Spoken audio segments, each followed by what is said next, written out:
The camera stopped recording for 90 minutes that night. No one knows why. This story was shared by Noah Mitchell, a night security guard in downtown Chicago. And after that night, he disappeared from the job completely. Noah had worked night security for 3 years. Same routine, same empty building, same silent nights. Nothing ever happened until one shift changed everything. It started at exactly 1:27 a.m. Noah was sitting in the security room, half awake, staring at the monitors. That's when one camera flickered. 3rd floor. Just for a second. Then normal again. Noah frowned. A few seconds later, it flickered again. But this time, just before the screen cut, he saw something. A figure, standing at the end of the hallway.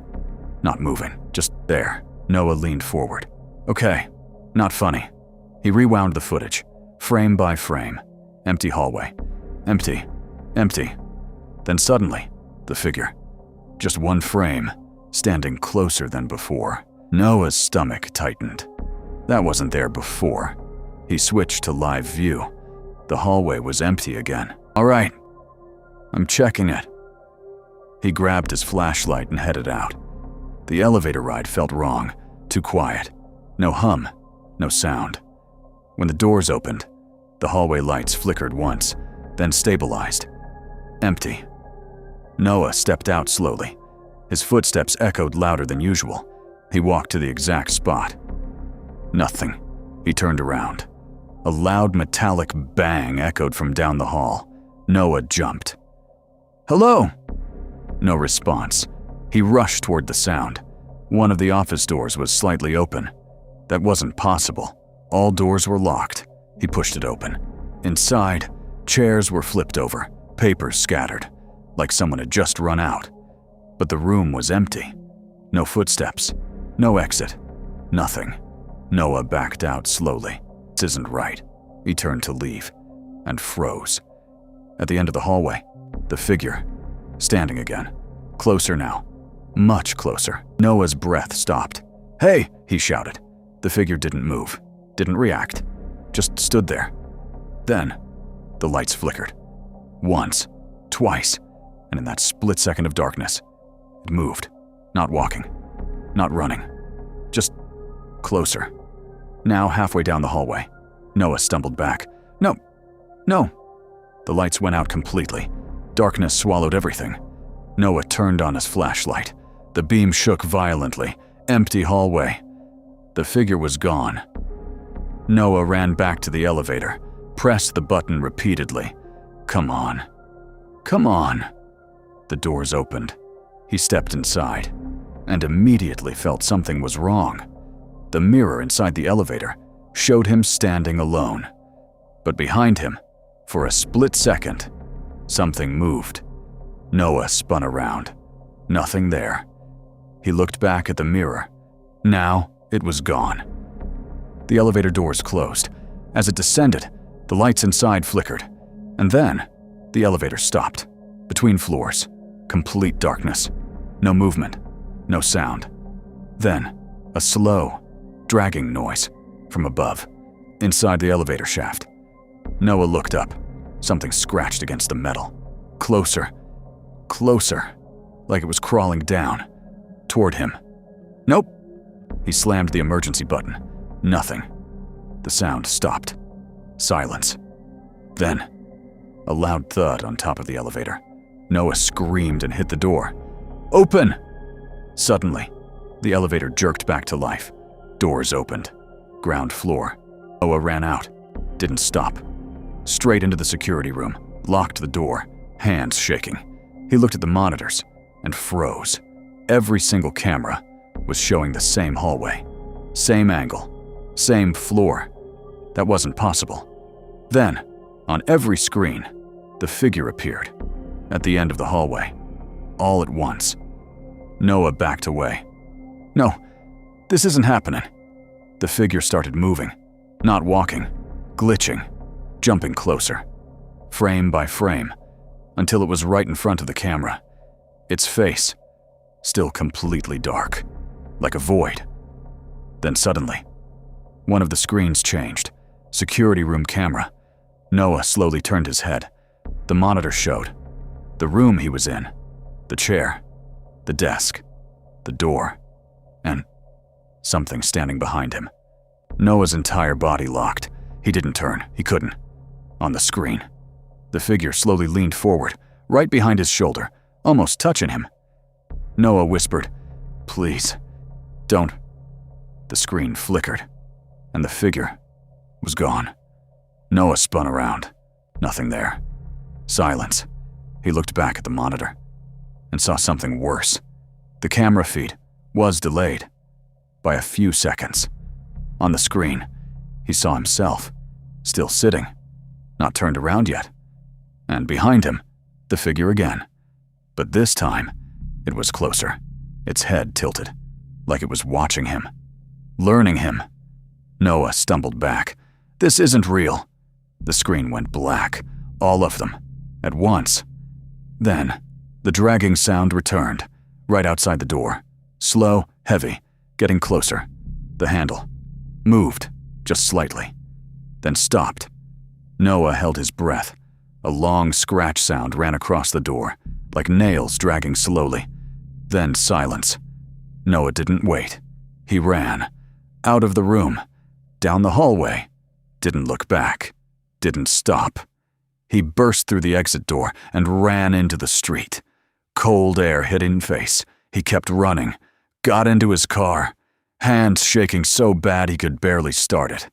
He drove away. Didn't stop. Didn't look back. The next morning, his boss called. "Where are you?" Noah said one thing. "Check the cameras." There was a pause. Then his boss said, "We did." Noah's voice dropped. "And?" "There's no footage. From 1:27 a.m. to 2:58 a.m. Nothing recorded. Nothing saved. Like it never happened. Noah quit that day. Never went back. But sometimes, late at night, when he's alone, he swears he hears something. A slow, dragging sound. Behind him. Turns. There's nothing there. But his phone screen, for just a split second, goes black. And in that reflection, standing behind him. Every time. My name is Daniel Carter. And I'm telling you this because I actually went through it. I don't expect everyone to believe me.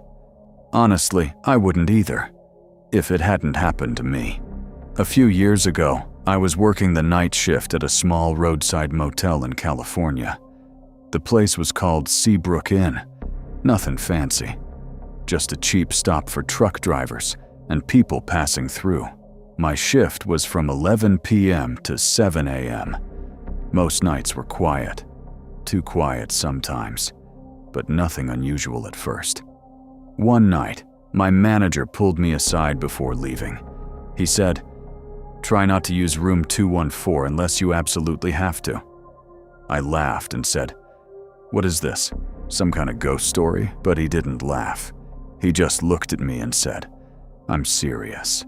I didn't think much of it until a few nights later. Around 1:30 in the morning, a man walked in. He looked tired, like he'd been driving for hours. He asked, "You got any rooms available?" I checked the system. We were fully booked, except for one room. Room 214. I hesitated for a second. Then I handed him the key. Money is money, right? But before he walked away, he stopped and looked at me, straight into my eyes, and asked, "Has anyone stayed in that room recently?" I lied. "Yeah, it's just a normal room." Stared at me for a few seconds, then turned and walked off. At 2:17 a.m., the front desk phone rang. "Caller Born D, room 214. I picked up. "Front desk, how can I help you?" There was silence. Then I heard breathing. Heavy breathing. And the man whispered, "I think someone is in my room." My stomach dropped. I said, "Sir, you checked in alone?" He replied, "No, but the bathroom door is open. I closed it before I got in bed." I told him I'd come check. Went upstairs. The hallway was completely quiet. Too quiet. I got to room 214. The door was slightly open. I knocked. "Sir?" No answer. I pushed the door open. The room was empty. Completely empty. Bathroom light was on. The sink was dripping. The man was gone. Searched the entire motel, parking lot, back exits, everywhere. Nothing. Even his car was gone. Like he had never been there. Told myself maybe I was overthinking. But after that night, things started to change. The next night, at exactly 3:03 a.m., I saw the light in room 214 turn on by itself. No one had checked in. The room was supposed to be empty. Checked the security cameras. And what I saw, I still can't explain. On the screen, room 214's door slowly opened from the inside, and that same man walked out. Problem was, he never left the motel. Walked down the hallway, stopped right in front of the camera, and looked directly into it. His face didn't look right. Like it was stretched. Like something was trying to wear him. He stepped closer, and the screen went black. I panicked. I ran upstairs. The door to room 214 was closed, but from inside, I heard voices. 2 people talking. One voice was the man. The other voice was mine. Froze.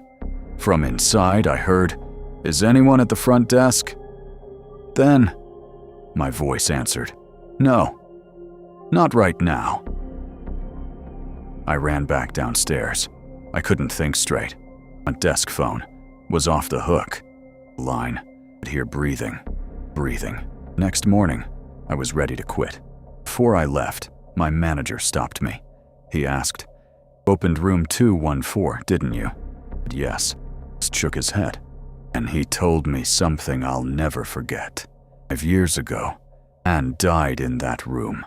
Official report said it was suicide. Staff believed something else. Said the man wasn't alone. Before he died, he kept repeating the same thing over and over. It learns you. It watches you. And then it becomes you. But that same day, this isn't over. Weeks later, I got a call from an unknown number. Answered it. On the other end was my voice. Said, "When are you coming back for your night shift?" Immediately. Then, answer unknown calls. Sometimes, night, like someone is standing outside my door. Knock. Wait, this feeling that one day finally opened the door, standing there.